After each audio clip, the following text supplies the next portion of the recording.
Across the 200 monitor reviews that I've already done, I often have to remind people not to just believe manufacturers' claims and or look into just the specifications, rather look into independent honest reviews like this one.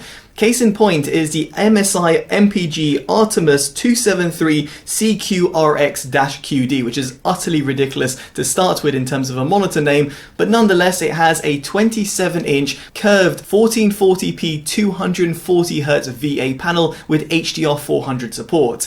In the UK it can be found for roughly £550, while in the US it can be found for $480, and throughout this review I'll be comparing it to its competitors and seeing if it's actually worth its price tag. Now, to kick off this review, I do want to point out that this monitor has got HDMI 2.0 ports, and as a result, if you are running 1440p, you'll be limited to 144Hz. If, however, you switch to DisplayPort or USB Type-C, you'll be able to run the maximum refresh rate and resolution, thus 1440p at 240Hz, without any problems. So with that little disclaimer out of the way, let's talk about its gaming performance, and here objectively, when it comes to its input lag, it's actually pretty impressive. While it isn't as fast as some of its competitors out there, it is still very impressive for a 240Hz 1440p monitor. Subjectively, I will also say that when it came to registering my input via mouse clicks on CSGO, this monitor was very impressive.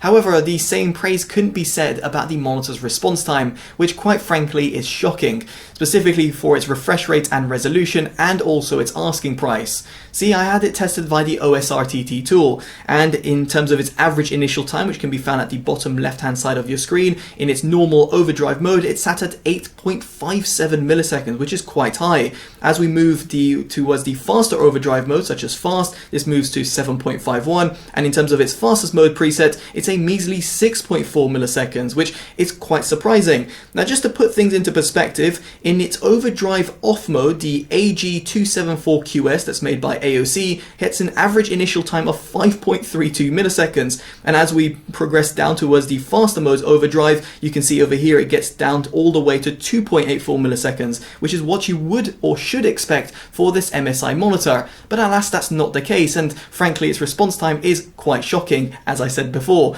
Indeed, here some of its competitors, such as this AOC monitor, or of course the Samsung Odyssey G7, the Alienware AW2721D, or an offering from Gigabyte, all do a far superior job of giving you a better response time. And indeed here, the manufacturer claims that you're getting a 1 millisecond response time, but in reality that's not the case, and the proof is in the pudding from the own objective test that I had.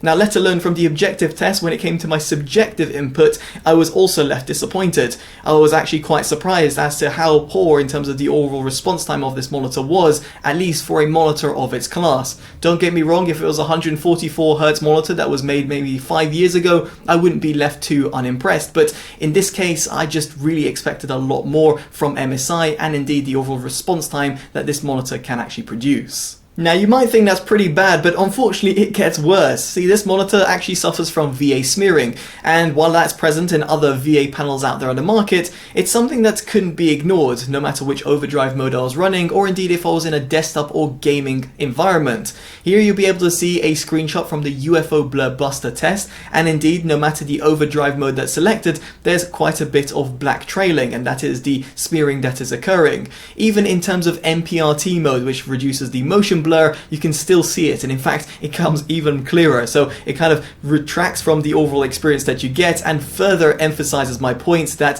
VA smearing is very much present on this MSI monitor. Now, on the subject of MPRT sync, I would like to point out that it is impressive to see that it can be used simultaneously with adaptive sync. In other words, AMD FreeSync or indeed NVIDIA G-Sync can run simultaneously with MPRT sync. However, it is worth considering that if you have an HDR signal, the MPRT sync will no longer be available. Just something worth considering if you're playing certain games that have HDR, and indeed if you want these two technologies, or let's say three technologies, to run all in tandem. Now, this does perfectly lead me onto its VRR capabilities, and the monitor will run from 48Hz up to 240Hz, at least if you're running AMD FreeSync or, for example, NVIDIA G-Sync. I was able to test the latter, and I can confirm with my RTX 3080 while connected over DisplayPort, I had no problems running the NVIDIA pendulum demo. But better still, I was able to run NVIDIA G-Sync with HDR playing at 1440p at 240Hz on Destiny 2. I had no sort of black screen issues or flickering problems to report, and I can safely say at least it works on my system. Now, what about when it comes to HDR? Well, the monitor has got display HDR 400 only, which is quite disappointing. Nonetheless, the overall color accuracy in HDR was pretty impressive, and therefore meant I was having a bettered experience over SDR. But in comparison to what else you can find out there in the market, such as let's say the Alienware AW2721D or the Samsung Odyssey G7, which both offer HDR 600, it means that these monitors will provide you a much more lifelike and a bettered HDR experience. Suffice to say, if HDR is top of your priority, among the other things that I've mentioned so far in this review, then you should actually look elsewhere. Now, to round off the gaming section, I want to have a quick word for console gamers, and of course I'd never recommend a 240Hz monitor purely for console gaming. However, for those people who have a computer and then also have a console, this might be of interest to you. Now, the monitor has got a 4K signal input, which is actually really impressive and very much appreciated for those people who have, let's say, a PlayStation 5. And the reason behind that is because PlayStation or Sony does not support native 1440p, and as a result, the 4K signal input is certainly appreciated. At least in my case, I was able to run 4K at 60Hz via my 4K Blu-ray player. Now, if you do have an Xbox, you'll be able to run its native resolution at 1440p at 120Hz, and be it if you're on Xbox or PlayStation, you should be able to run Full HD at 120Hz as well. Now, while its gaming performance was seriously underwhelming, I was actually left pretty impressed by its overall color accuracy. Now, the monitor, just as a reminder, has a curved 27-inch VA panel, and it runs 1440p at 240Hz. Better still, through the OSD, you're able to select a dedicated sRGB, Adobe RGB, or even a Display P3 mode, which is actually quite rare to see on a gaming-specific monitor. Now, in the sRGB mode, I had it tested at a gamut coverage at 91.1% and a gamut volume of 94.2%. You can see below how it compares to the sRGB standard.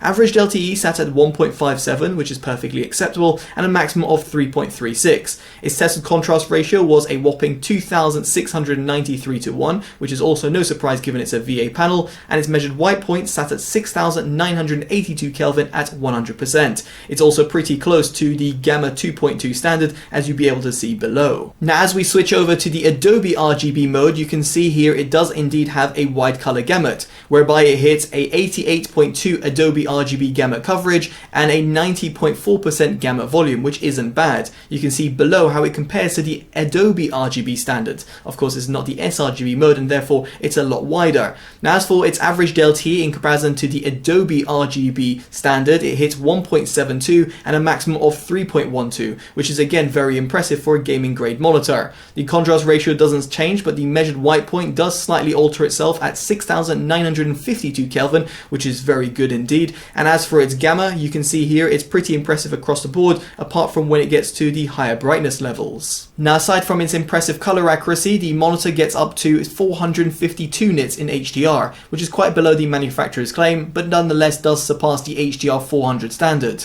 As for SDR, or the sRGB mode, which does not limit peak brightness, which is great to see, it gets to 409 nits. It goes all the way down to 51 nits, and also as for its MPRT brightness, it is locked at 178 nits, which is a little bit dim for my liking, but might suffice for certain gamers. Now, on the subject of peak luminance, this does bring me on to its brightness uniformity, and you can see here in terms of the top half of the monitor isn't actually all that impressive. And the same goes for the overall backlight bleed. For a VA panel, you might not expect any sort of backlight bleed, or at least very minimal, but unfortunately here, at least on my tested panel, it was noticeable in terms of the corners, and it's something that did kind of throw me off if I was playing dark games. So moving on to the monitor's settings, it can be accessed through a software called Gaming OSD. It's actually pretty comprehensible, and as long as you are connected via USB Type A to Type B to the monitor, then you won't have any problems adjusting any settings on the fly. If, however, you want the hardware-based OSD and or can't connect the USB cable, you can access it through a physical joystick button found behind the monitor. Now, through the hardware-based OSD, there's also a plethora of options. Now I would suggest running auto brightness control, ambient RGB light and sound tune disabled. Of course that's subjective. Then you've got KVM, smart crosshair and optic scope should you wish to enable it. As for the gaming section, you have got the game modes, which you'll probably want to run on user or premium color, and note this does overlap with the pro mode colors, which are over here, which we'll touch upon very shortly. And then here there's the response time, which I did cover before, MPRT sync and adaptive sync should you want to enable them or disable them. As for the professional tab, you have got low blue light modes and HDCR, and yet again MPRT sync, which is enabled over here. It's also quite handy to see what it's going to affect, in other words what it would disable. As for the image, you've got brightness, contrast, sharpness and color temperature with customization. Of course, bearing in mind if you go on, let's say, the sRGB mode, it will lock this tab. And then you've got input source, PIP and PBB mode, Navi key, which are all pretty self-explanatory. And as for the settings, you have got the ability to enable or disable the RGB LEDs. Note, if you do want to customize them to a certain degree, you'll want to go via the gaming OSD software, allowing you to flick through the different RGB presets. Nonetheless, I do find it quite pointless to have RGB lights at the back of the monitor. It is somewhat redundant. Moving past the monitor's OSD, I would like to highlight that this has a 1000R curvature, very much like the Samsung equivalent. Now subjectively, I don't like curved monitors on a 27 or 32 inch form factors, specifically when we're looking at hardcore gaming monitors, in other words 240Hz monitors. And the reason behind that is because the overall curvature doesn't add an extra layer of immersion, at least not in my opinion, and furthermore when it comes to competitive gaming, might actually throw off your shots and somewhat take away from your overall muscle memory. But this is quite subjective, so I'd be intrigued to hear your thoughts down in the comment section below. Now aside from its curve, it's worth pointing out that this monitor has got a 3-side borderless design, and the bottom bezel is relatively chunky, and that's because there is a sensor located in it. I've got no inherent problem with it, but it's just something I thought to point out.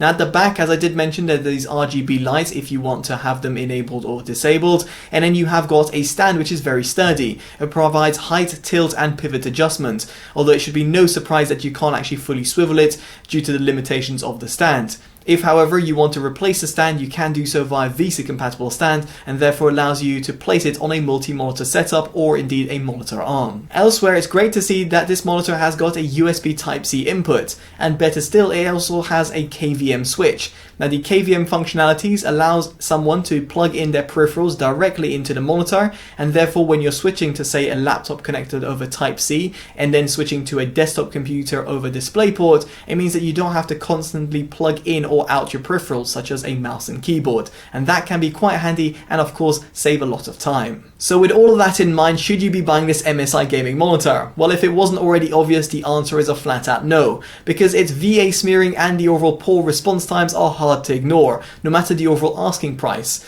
And as a result, there's some better alternatives out there on the market, from 1440p 240Hz or above, or indeed 144Hz monitors that I would definitely actively recommend. Some of them will be down in the description below for your own consideration. Now if you've liked this independent detailed review, definitely do drop a like, subscribe and hit that bell notification, all of which are greatly appreciated, and of course allow me to continue delivering honest reviews like this one. As such, I've been Totally Dubbed, and I'll hopefully see you in the next one. Take care of yourselves and goodbye.